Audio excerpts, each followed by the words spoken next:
name is Ashok Ismael, a permaculturist, a beekeeper in particular. I do practice beekeeping. As you see, I'm in the beekeeping attire. Actually, as I talk, I currently use permaculture approaches to do beekeeping in particular. Take for instance, you have principle number 1, which is observing and interacting. You have to fully interrogate your environment. You have to observe and interact with your environment to find that in the environment there are flowers, there are very many trees. There is a water source near. Well, but it's food for what? For the bees.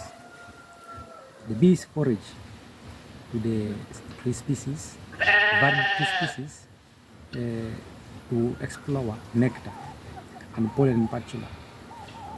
You have water sources whereby you can have containers whereby you refill water in them that you obtain so that the bees drink to come up with honey. And that's just an observation, observing and interacting. This one, number 2, catch and store energy. Catching and storing energy is very relevant. It varies.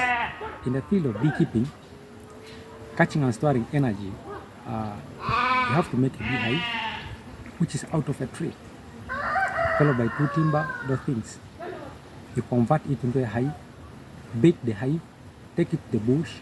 Upon the bees entering, you have caught and stored energy, which are the bees are not living inside the box. So that's catching and storing energy.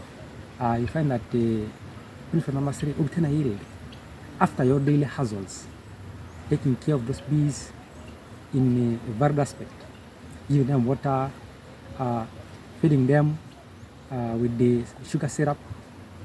A majority, they explore the environment around you, collect nectar, collect pollen. Find that the bees in particular obtain full nectar when they convert it to honey, which is very productive when you sell it. That means you have obtained your yield. Limits and feedback. You can have limits in your apiary. A feedback later, you'll get it after harvesting your bees. Principle number 5, use and value renewables. Using and valuing renewables in beekeeping is very crucial. Now, the bees, in particular bee colony, as per the workers, live for 42 days. For 2 days, all of them perish, a new colony emerges. But the queen, since the queen feeds on royal jelly, it's an anti-aging agent whereby it feasts on it and it takes long to die. It just renews itself. Apart from when the queen grows old, is when what the workers decide to hatch in a new queen. But in particular, I'm talking of use and value renewables. Now, assuming you have your hens, chicken around, the bees that die off after 42 days is food to chicken because they're insects. Principle number 6, produce no waste. Still, I can relate to that very aspect I've explained, which is produce no waste, which is principle number 6. Principle number 7, distance from patterns and details. I have to design my KTB varied. You can have a Langstroth, a varied local beehive. Distance pattern details. I can take up a particular aspect in nature, the particular shape of an animal or what and what, and bring it to reality. This is pattern what into details.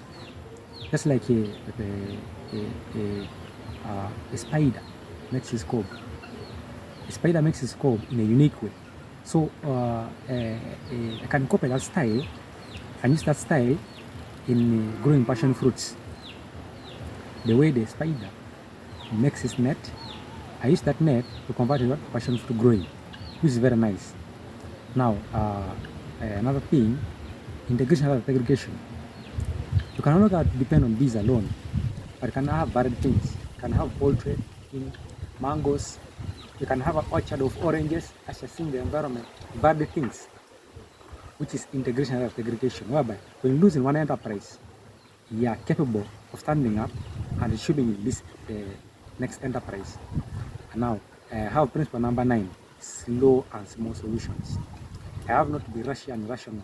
I have to take up decisions which are slow, over time, attain it.